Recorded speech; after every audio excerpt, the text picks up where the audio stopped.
ശമൂവേൽ. പ്രിയ കൂട്ടുകാരെ, ഇന്നത്തെ നമ്മുടെ കഥയിൽ ഇസ്രായേലിന്റെ അവസാനത്തെ ന്യായാധിപനും അതേസമയം അതിശക്തമായി പ്രവാചക ശുശ്രൂഷയും നിർവഹിച്ച ശമൂവേലിന്റെ ജീവിതത്തിലൂടെയുള്ള ഒരു യാത്രയാകാം.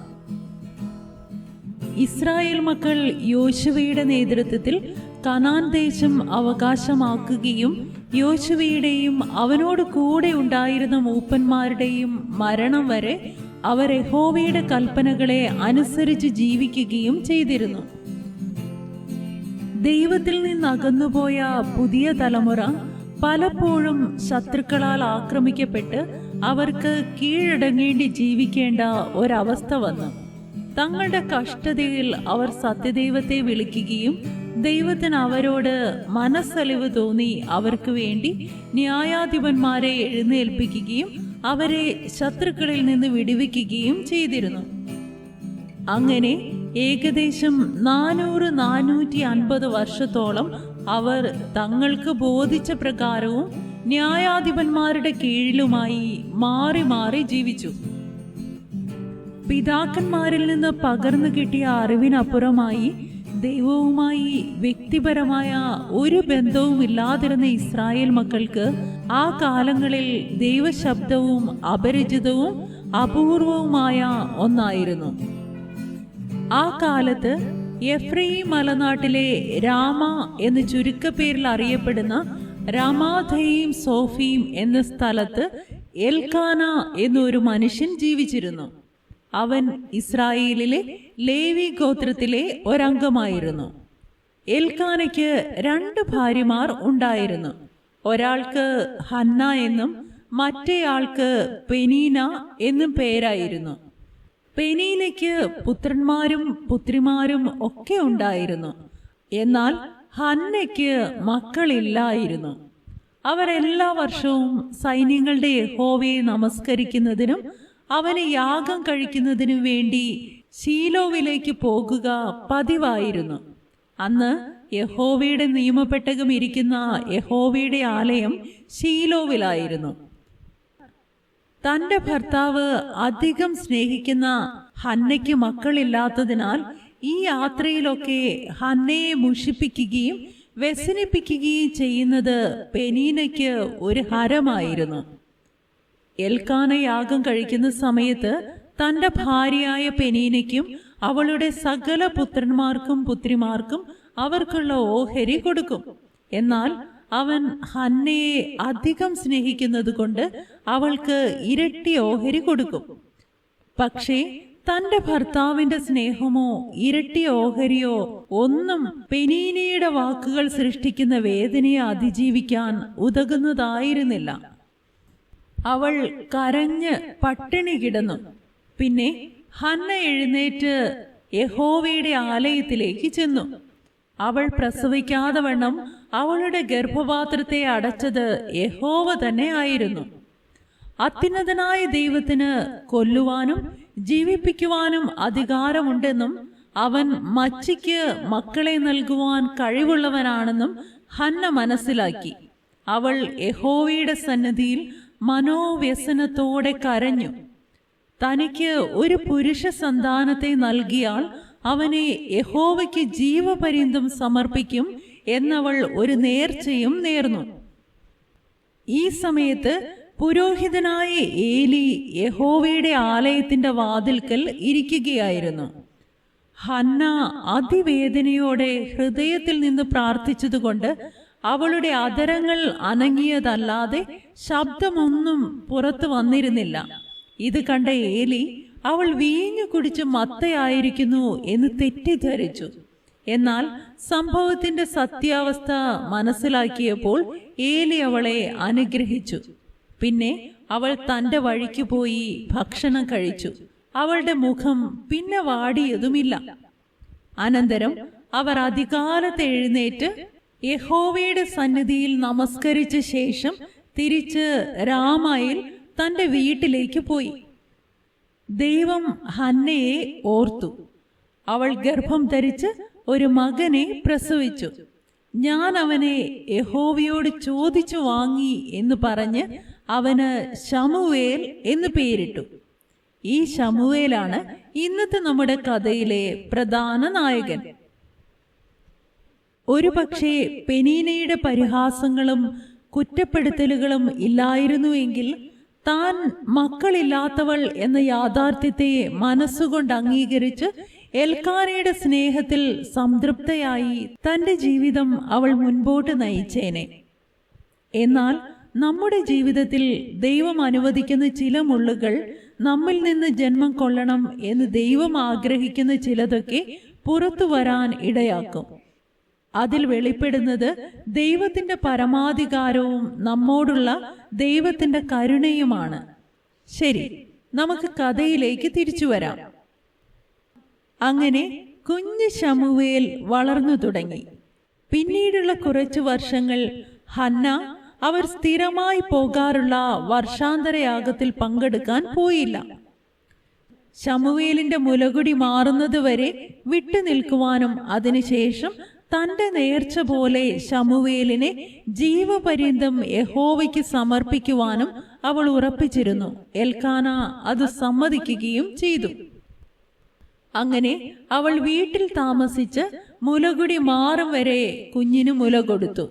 അതിനുശേഷം 3 വയസ്സ് പ്രായമുള്ള ഒരു കാളയും ഒരു പറ മാവും ഒരു തുരുത്തി വീഞ്ഞുമായി അവൾ അവനെ ശീലോവിൽ ആലയത്തിലേക്ക് കൊണ്ടുചെന്നു.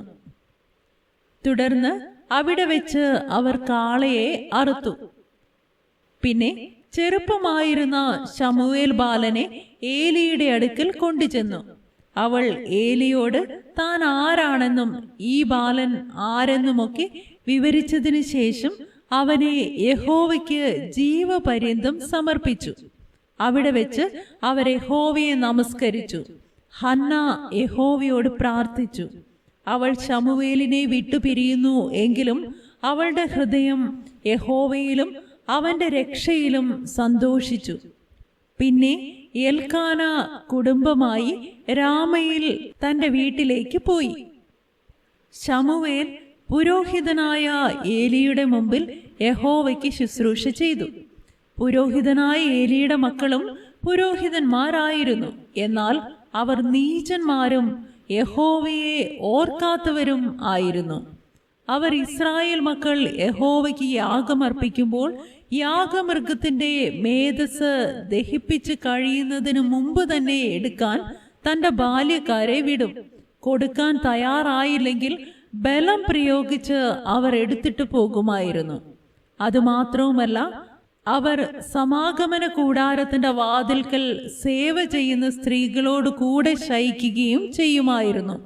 ഈ കാരണങ്ങൾ കൊണ്ട് തന്നെ അവരുടെ പാപം ദൈവത്തിന്റെ മുമ്പിൽ വലിയതായിരുന്നു. ശമൂവേൽ എന്ന ബാലൻ പഞ്ഞി നൂൽ കൊണ്ടുള്ള അങ്കി ധരിച്ച് യഹോവയുടെ സന്നിധിയിൽ ശുശ്രൂഷ ചെയ്തു പോന്നു. അവന്റെ അമ്മ ആണ്ടുതോറും ഒരു ചെറിയ അങ്കി ഉണ്ടാക്കി തന്റെ ഭർത്താവിനോടുകൂടെ വർഷാന്തരയാഗം കഴിക്കാൻ വരുമ്പോൾ അവന് കൊണ്ടുവന്ന് കൊടുക്കും.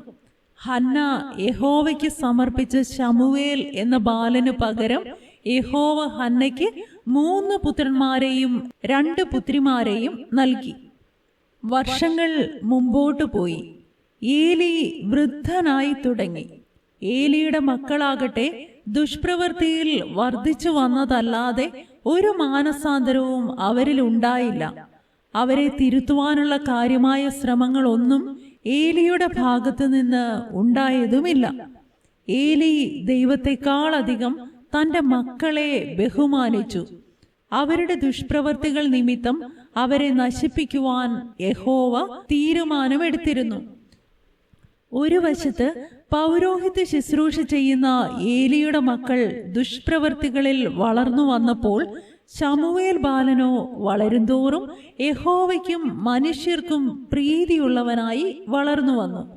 അവൻ ഏലിയുടെ മുമ്പാകെ യഹോവയ്ക്ക് ശുശ്രൂഷ ചെയ്തു പോന്നു. അങ്ങനെ ഇരിക്കെ ഒരു ദിവസം ഏലി തന്റെ സ്ഥലത്ത് കിടന്നുറങ്ങുകയായിരുന്നു. പ്രായാധിക്യം കൊണ്ട് ഏലിയുടെ കണ്ണ് മങ്ങിത്തുടങ്ങിയിരുന്നു. ശമൂവേലും യഹോവയുടെ പെട്ടകം ഇരിക്കുന്ന മന്ദിരത്തിൽ വിളക്ക് കെടുന്നതിനു മുൻപേ പോയി കിടന്നു. ആ കാലത്ത് യഹോവയുടെ വചനം ദുർലഭമായിരുന്നു, ദർശനവും ഏറെയില്ലായിരുന്നു. ശമൂവേലിന്റെ കാര്യവും വ്യത്യസ്തമായിരുന്നില്ല. ശമൂവേലും അന്നുവരെ ദൈവത്തെ വ്യക്തിപരമായി അറിഞ്ഞിരുന്നില്ല. എന്നാൽ അന്ന് യഹോവ ശമൂവേലിനെ വിളിച്ചു. യഹോവയാണതെന്ന് തിരിച്ചറിയാതെ വിളിച്ചത് ഏലി ആയിരിക്കും എന്ന് കരുതി അവൻ അങ്ങോട്ട് ഓടിച്ചെന്നു. ഏലി വിളിച്ചില്ല എന്നറിഞ്ഞപ്പോൾ അത് തനിക്ക് തോന്നിയതായിരിക്കും എന്ന് കരുതി ശമൂവേൽ പിന്നെയും പോയി കിടന്നു. തുടർന്ന് 2-ാം പ്രാവശ്യവും 3-ാം പ്രാവശ്യവും യഹോവ ശമൂവേലിനെ വിളിച്ചു. 3-ാം തവണ ശമൂവേലിനെ വിളിക്കുന്നത് യഹോവയാണെന്ന് ഏലി മനസ്സിലാക്കി. അതുകൊണ്ട് ഇനിയും വിളിച്ചാൽ യഹോവേ അരുളി ചെയ്യണമേ, അടിയൻ കേൾക്കുന്നു എന്ന് പറയണം എന്ന് പറഞ്ഞു. 4-മതും യഹോവ വിളിച്ചു. ശമൂവേൽ വിളി കേട്ടു. തുടർന്ന് യഹോവ ശമൂവേലിനോട് സംസാരിച്ചു.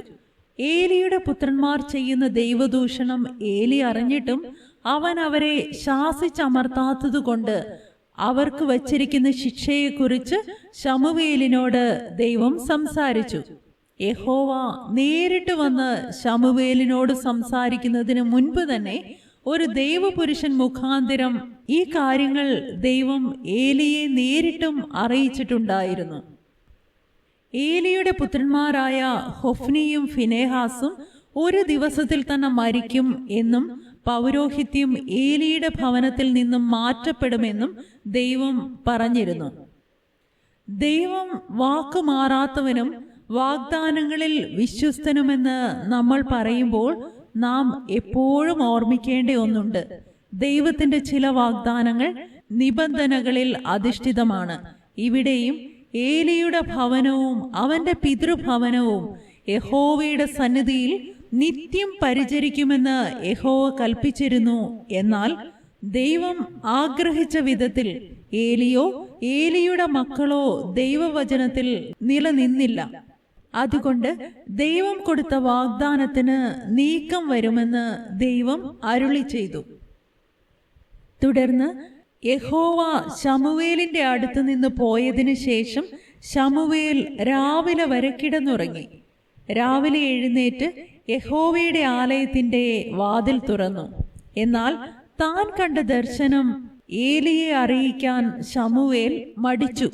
പക്ഷേ ഏലിയുടെ അപേക്ഷയ്ക്ക് മുമ്പിൽ ശമൂവേൽ ഒന്നും മറച്ചു വെക്കാതെ മുഴുവനും ഏലിയെ അറിയിച്ചു. ശമൂവേൽ വളർന്നു. യഹോവ അവനോട് കൂടെ ഉണ്ടായിരുന്നു. അവന്റെ വചനങ്ങളിൽ ഒന്നും നിഷ്ഫലമാകുവാൻ ദൈവം ഇടവരുത്തിയില്ല. ദാൻ മുതൽ ബെർശേബ വരെയുള്ള ഇസ്രായേലൊക്കെയും ശമൂവേൽ യഹോവയുടെ വിശ്വസ്ത പ്രവാചകൻ എന്ന് ഗ്രഹിച്ചു. യഹോവ ശീലോവിൽ വെച്ച് യഹോവയുടെ വചനത്തിൽ വെളിപ്പെട്ട ശേഷം വീണ്ടും വീണ്ടും ശീലോവിൽ വെച്ച് ശമൂവേലിന് പ്രത്യക്ഷനായി. അതിനുശേഷം ശമൂവേലിന്റെ വചനം എല്ലാ ഇസ്രായേലിനും വന്നിട്ട് ഇസ്രായേൽ ഫെലിസ്തീനുമായി യുദ്ധത്തിന് പുറപ്പെടുകയും അതിൽ പരാജയപ്പെടുകയും ചെയ്തു.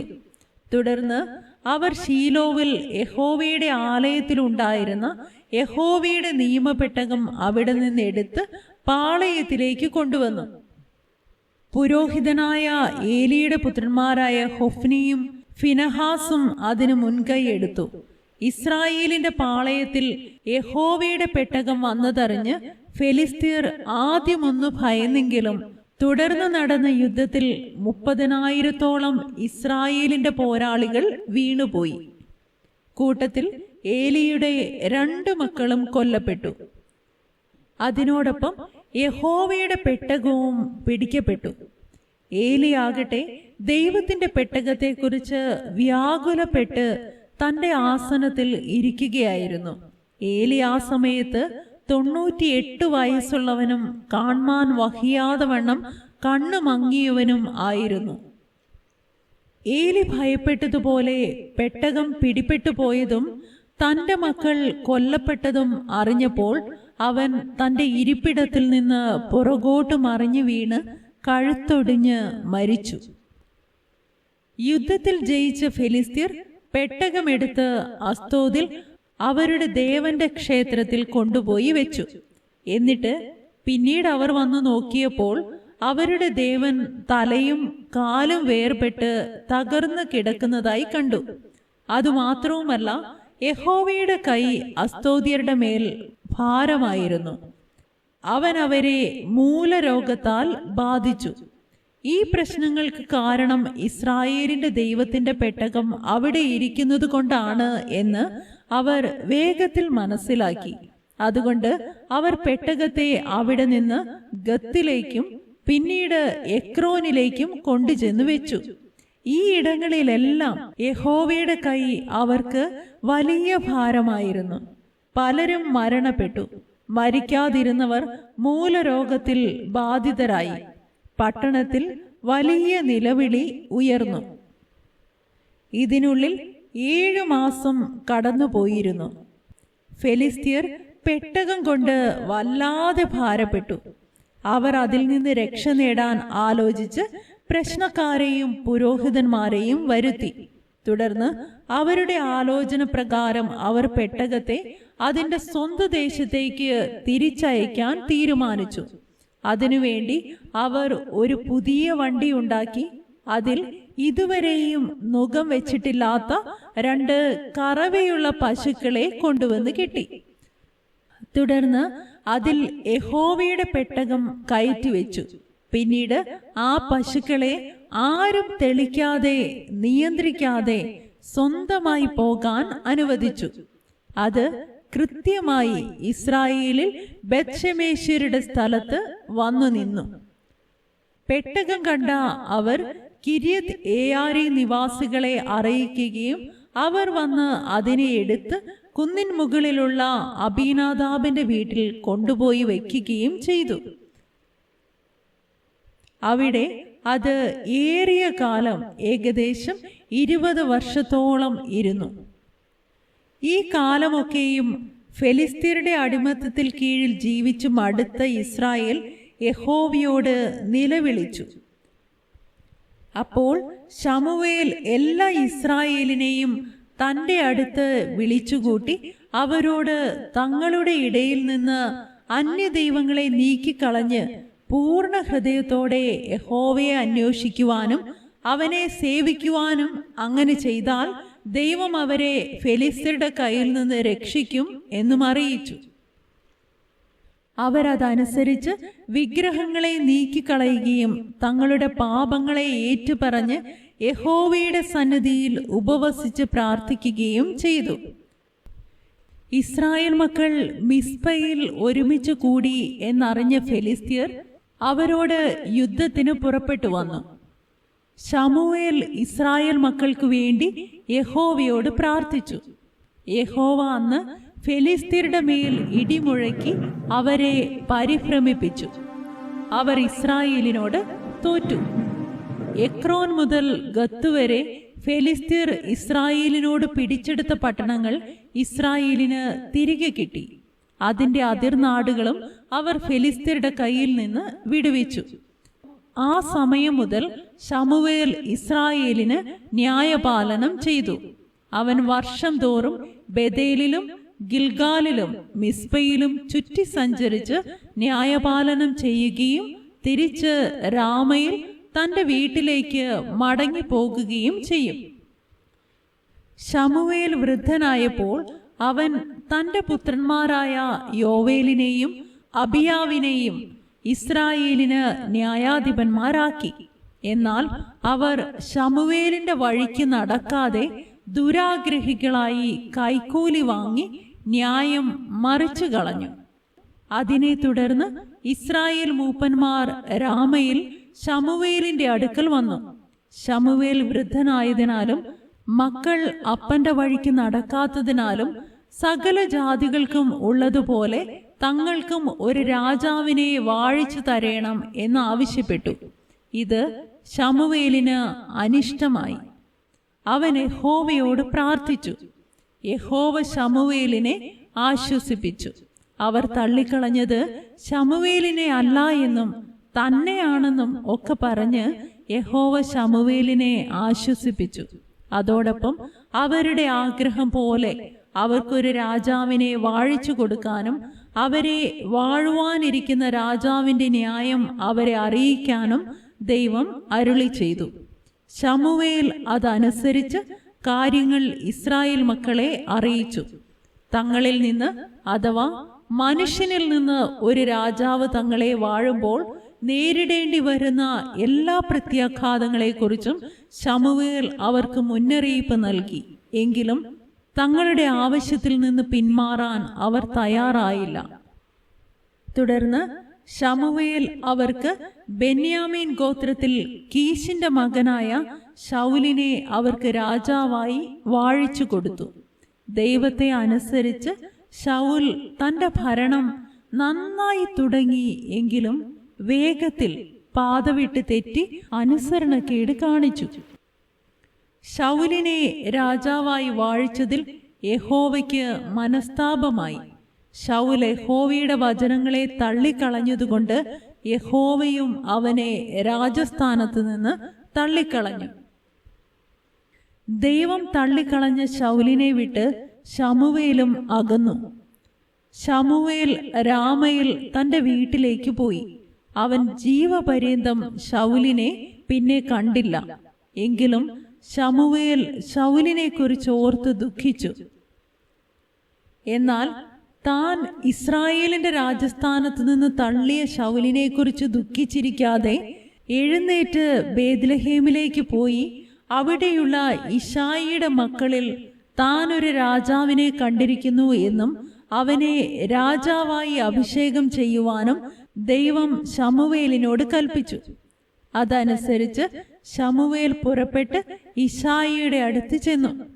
കാര്യങ്ങൾ അറിഞ്ഞ ഇശായി തന്റെ മക്കളിൽ മൂത്തവൻ തുടങ്ങി ഓരോരുത്തരെയായി ശമൂവേലിന്റെ മുമ്പിൽ വരുത്തി.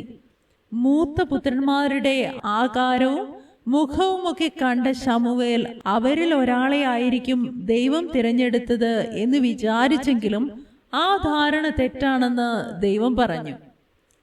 മനുഷ്യൻ കണ്ണിന് കാണുന്നത് നോക്കുന്നു, യഹോവയോ ഹൃദയത്തെ നോക്കുന്നു എന്ന് അരുളി ചെയ്തു. അങ്ങനെ ഇശായി തന്റെ 7 പുത്രന്മാരെയും ഓരോരുത്തരെയായി വരുത്തിയെങ്കിലും അവരെ ആരെയും യഹോവ തിരഞ്ഞെടുത്തിട്ടില്ലായിരുന്നു. അതിനെ തുടർന്ന് ശമൂവേൽ ഇശായിയുടെ പുത്രന്മാരെ കുറിച്ച് അന്വേഷിച്ചു. ഈ 7 പുത്രന്മാരെ കൂടാതെ വേറെ പുത്രന്മാരുണ്ടോ എന്നന്വേഷിച്ചു. ഏറ്റവും ഇളയവനായി ഒരാളുണ്ടെന്നും അവൻ ആടുകളെ മേയ്ക്കുകയാണെന്നും അവൻ മനസ്സിലാക്കി. അവനെ ആളയച്ചു വരുത്തുവാൻ ശമൂവേൽ കൽപ്പിച്ചു. അങ്ങനെ അവർ ഇളയവനായ ദാവീദിനെ ആളയച്ചു വരുത്തി. അവൻ വന്നതും അവനെ അഭിഷേകം ചെയ്യുവാൻ ദൈവം കൽപ്പിച്ചു. ശമൂവേൽ അനുസരിച്ചു. അവൻ തൈലക്കൊമ്പെടുത്ത് അവന്റെ സഹോദരന്മാരുടെ നടുവിൽ വെച്ച് അവനെ അഭിഷേകം ചെയ്തു. യഹോവയുടെ ആത്മാവ് അന്നു മുതൽ ദാവീദിന്റെ മേൽ വന്നു. ശമൂവേൽ അതിനുശേഷം രാമയിലുള്ള തന്റെ വീട്ടിലേക്ക് തിരിച്ചുപോയി. എന്നാൽ അതേസമയം യഹോവയുടെ ആത്മാവ് ശൗലിനെ വിട്ട് പിന്മാറിയിരുന്നു. എങ്കിലും ശൗൽ സിംഹാസനത്തിൽ തുടർന്നു. തനിക്ക് പകരം രാജസ്ഥാനത്തേക്ക് ദൈവം തിരഞ്ഞെടുത്തത് ദാവീദിനെയാണെന്ന് മനസ്സിലാക്കിയ ശൗൽ പലതവണ ദാവീദിനെ കൊല്ലാൻ ശ്രമിച്ചു. പക്ഷെ ഒരിക്കലും ഫലം കണ്ടില്ല. ശൗൽ സിംഹാസനത്തിലിരുന്ന 40 വർഷങ്ങളിൽ കൂടുതലും ചിലവിട്ടത് ദാവീദിന്റെ പിന്നാലെ അവനെ നശിപ്പിക്കുന്നതിന് വേണ്ടിയായിരുന്നു. ആ സമയങ്ങളിൽ ഒന്നിൽ ദാവീദ് ശൗലിൽ നിന്ന് രക്ഷപ്പെടാൻ രാമയിൽ ശമൂവേലിന്റെ അടുത്തേക്ക് ഓടിപ്പോയെങ്കിലും ശൗലും കൂട്ടരും ദാവീദിനെ തിരഞ്ഞ് അവിടെയും വന്നതിന്റെ പേരിൽ ദാവീദ് അവിടെ നിന്നും രക്ഷപ്പെട്ട് ഓടിപ്പോകേണ്ടി വന്നു. ശൗൽ തന്റെ ജീവകാലത്തൊക്കെയും ദാവീദിനെ തിരഞ്ഞുകൊണ്ടിരുന്നു. എങ്കിലും ദൈവം അവനെ അവന്റെ കയ്യിൽ ഏൽപ്പിച്ചില്ല. പ്രാണനു വേണ്ടിയുള്ള ദാവീദിന്റെ ഈ ഓട്ടത്തിനിടയ്ക്ക് നീണ്ട 40-ലേറെ വർഷങ്ങൾ ഇസ്രായേലിന്റെ പ്രവാചകനും പുരോഹിതനും ന്യായാധിപനുമായി ശുശ്രൂഷ ചെയ്ത ശമൂവേൽ തന്റെ നല്ല വാർദ്ധക്യത്തിൽ മരിച്ചു. ഇസ്രായേലൊക്കെയും ഒരുമിച്ച് കൂടി അവനെക്കുറിച്ച് വിലപിച്ചു. രാമയിൽ അവന്റെ വീടിനരികെ അവനെ അടക്കം ചെയ്തു. ശമൂവേലിനെ കുറിച്ച് ബൈബിൾ നൽകുന്ന വിവരണം ഇവിടെ അവസാനിക്കുകയാണ്.